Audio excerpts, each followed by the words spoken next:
What's going on, everybody? Welcome back to the channel. Today we're going to be talking about the top 10 most surprising films of 2022. These are the films that I either had very little hope for or didn't have any interest in, or just look like the biggest piles of dog shit that I have ever seen. But at the end of the day, they actually surprised me. So with that out of the way, let's go ahead and get started with the 10 films that surprised me this year. Coming in at number 10, I have Sonic the Hedgehog 2. Now, I really enjoyed the first Sonic. I thought it was a lot of fun. Ben Schwartz was fantastic as Sonic. There was a lot of controversy with the way that Sonic looked in that film. So when they announced that they were going to be having a Sonic 2, I was moderately excited, but with sequels, you'll never know how they're going to go. But for me, personally, Sonic the Hedgehog 2 improved on what they did right in the first film. I was not very invested in the wedding side of this. I really like the interaction between Sonic and Tails in this film. I really like what they were doing with Robotnik in this film. I thought the adventure that Sonic and Tails went on were fantastic, plus giving all those Sonic fans the tease for Super Sonic I thought was actually a lot of fun. And having Idris Elba as Knuckles, I wasn't sure how I was going to feel about his casting, but once you see him in context, once you see him in motion, when you first hear his first piece of dialogue in the trailer, you know right there and then that that was a perfect casting. And by the end of the day, Knuckles became one of my favorite characters in Sonic the Hedgehog 2. On the interaction that he had between Sonic and Tails towards the end of the film was a lot of fun. So coming in at number 10, I have Sonic the Hedgehog 2. Coming in at number 9, I have Dog. Channing Tatum is one of my favorite actors. He's always been one of my favorite actors ever since his Step Up days. And what Dog was able to do was not only become a film that I actually hold a special place in my heart since I first saw it, but this movie actually surprised me because when you look at the trailers, it looks like what Max should have been. And this movie, by the end of it, is what Max should have been. It was just a story about a man trying to get a dog over to his owner's funeral, and just that little road trip adventure that they go on was a lot of fun. It does get a little bit annoying having Channing Tatum yell no so many times like he's Shia LaBeouf, but by the end of the day, when I first saw it, I didn't think much of it. When I saw it the second time, it actually held a special place in my heart at the end of the day. I thought this movie was fun, charming, sweet. It was wholesome, and as coming from somebody who is a big dog lover, I absolutely enjoyed this film, and it most definitely did surprise the living hell out of me. Coming in at number 8 is Chippendales Rescue Rangers. When I saw the promotion for this film, I thought it was just a series on Disney Plus. And then to my shock and surprise, I saw that it was a movie, and I really didn't have any hopes for this movie. I didn't have any expectations. I just popped it on one day, and I just came out absolutely loving it. The two tag teams here with John Mulaney and Andy Samberg were fantastic at Chippendales. There were so many references and great cameos, especially from somebody that we never thought we were going to be seeing in a movie. But not only was this movie a lot of fun and very surprising, the humor actually hit, and the animation style that they were going for, the tone from the moment the film begins, you're laughing hard, and this movie was just very surprising. This is one of the films that I kind of wish we got to see on the big screen. I get why they didn't put it on in theaters, but at the end of the day, it was funny, charming, sweet, and it was just one that just came out of nowhere and shocked and surprised me. Coming in at number 7 is one that is on my best horror films of 2022, and that is Orphan First Kill. I've already said what I had to say about this film, but what this movie really does do is just take what you actually thought you knew and just flips it on its tail. It tries its very best to become a prequel, but not a cliched prequel. It goes in directions that you did not expect it to go. And I've already said everything that I need to say about this film because I thought this film was very surprising. As somebody that was very nervous about this film, mostly because of how they were going to handle Isabelle Fuhrman as Esther in this movie, I thought for the most part they did a very good job of being creative in the aspects of making her look little. They didn't do so much work on the makeup. They did the very best that they possibly can, but that kind of took me out of it just a little bit. But the thing that surprised me about this film is just the twists and turns that I was not expecting, and it was just most definitely one of the best twist that I saw this year. Coming in at number 6, that is Fall. To me, this movie was actually very surprising.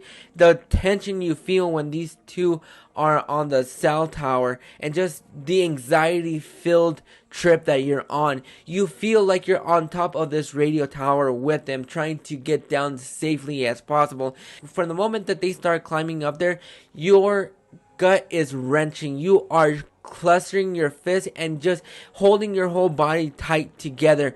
This movie did not need to be as fun and as good as it was.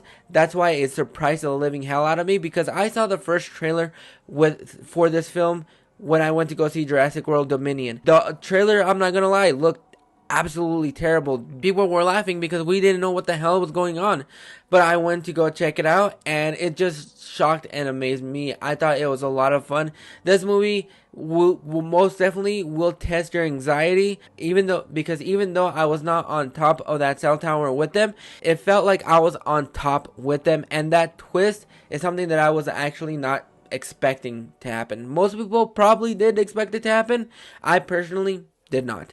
Coming in at number 5, we have Barbarian. This movie is also on my top 10 best horror films of the year. It is my favorite horror film of the year. I've said everything that I need to say about this film, but personally, this movie actually did surprise me. Going into this film, I thought it looked like it was going to be another cliched horror film, but by the end of the day, it was a film that had so many twists and turns, especially when you have Justin Long in there, who's kind of slowly becoming a horror icon for a lot of people. He was in Drag Me to Hell, Jeepers Creepers, and now Barbarian. He was absolutely fantastic, and the trip that this film took me on was absolutely great. The twists and turns were something that I was not expecting. It probably won't be some people's favorite horror films of the year, but it was my personal favorite. Coming in at number 4, I have Avatar 2. It might surprise a lot of people that I have this on my most surprising films of 2022, but to me, I really had no hope for this film. I really wasn't a big fan of the first Avatar. I thought it was fine. I liked it enough when I first saw it 13 years ago, and then they released it in September, and I liked it fine still. I thought it still was a little bit too long. The trailer that they released with Doctor Strange in the Multiverse of Madness, that one surprised me. I really was brought back to Pandora, and that got me a little bit more hyped. The trailers after that really didn't do much to get my excitement, except for one of the trailers. But when I saw this film and I sat my ass down for 3.5 hours counting the trailers, from the moment this film starts, I was very intrigued. I was brought back into the world of Pandora, and just the way that this movie looked visually, I thought it was fantastic. James Cameron came in and said, hey, never bet against me because I will show you up. He showed us up in the best possible way. I thought this movie was definitely better than the first film. I still had a lot of issues when it came to this film. The runtime at first didn't really bother me all too much. The second time I did watch it, it kind of did bother me a little bit. But just with the characters, the emotional impact that it had, there were so many great moments in this film that I absolutely loved. The underwater montage is one of my favorite things that I saw this year, and it absolutely did surprise me to a very, very big degree. Coming in at number 3, I have The Adam Project. This is the film that came out earlier in the year, directed by Sean Levy, starring Ryan Reynolds and Mark Ruffalo. A lot of people consider it the spiritual sequel to 13 Going on 30. I can see why, because you have Jennifer Garner and Mark Ruffalo reuniting. This movie was emotionally impacting. This movie is a movie that I was not expecting to enjoy. I love me some Ryan Reynolds. Every single time that he's on screen, he is able to make me laugh. Can't say the same thing about Spirited, but I'll leave that for another list. What this movie did was have some great sci-fi action. There were some great funny moments in this film. At the end of the day, it was a film about fathers and sons. That really hit me to my core, especially with that speech that we have Mark Ruffalo give to his sons at the end of the film. That hit me very emotional. I thought it was a lot of fun. I don't think this is going to be a lot of people's personal favorites, but for me, it most definitely was. I think this movie was absolutely fantastic. The way that it just wraps up, the villain was forgettable, but at the end of the day, I had a big smile on my face. I thought it was charming, sweet, and I just can't wait to see what Sean Levy does with Deadpool 3. Coming in at number 2 is Marcel the Shell with Shoes On. This movie really surprised the living hell out of me. Documentary that didn't need to be as good as it was, and boy was I charmed from beginning to end. I had a big smile on my face. I had tears flowing down my face. Marcel is most definitely the very most charming, sweet, and innocent little shell that I've seen this year. The interaction that he has with Dean Fletcher Camp, I believe. I don't think that he's the one that does the documentarian aspect of the film. I can't remember who does it. Do apologize. But the interaction between Marcel and Nana Connie was absolutely fantastic. I had tears in my eyes from beginning to end. I was not prepared to see how charmed I was going to get, because when I saw the poster, I didn't know who Marcel the Shell was. I didn't know what it was. I never saw the shorts. So Jenny Slate as Marcel was absolutely fantastic. There were a lot of moments in this film that had me rolling. It was just a sweet little story about a shell trying to find his family, and by the end of the day, this movie charmed my pants off. But coming in at number 1 is a movie that looked like I can't say this hyperbole, because I actually thought that it looked this way. When I saw the trailers for it, I thought it looked like utter garbage. It looked like shit. It looked like the most useless thing that I would ever see on screen.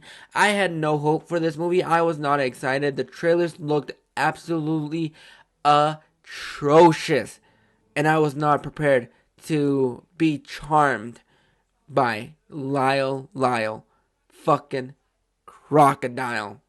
I mean, from the moment this movie starts and you see Lyle for the very first time, I knew that I was going to be in trouble, because I had a big smile on my face. You have Shawn Mendes, who sings as Lyle, and you also have Fegley in there. You have Constance Wu, Scoot McNairy, Javier Bardem, and I was not prepared to be charmed by this movie, because it was just wholesome. I had a lot of fun. When I saw that this movie had about 65 at the time that it was released, 65% on Rotten Tomatoes when it was first released, I'm like, you're really going to tell me that this movie that looks like a big pile of dog shit is getting mixed reviews? And then they started climbing up and climbing up and climbing up, and it came out the same day as Amsterdam.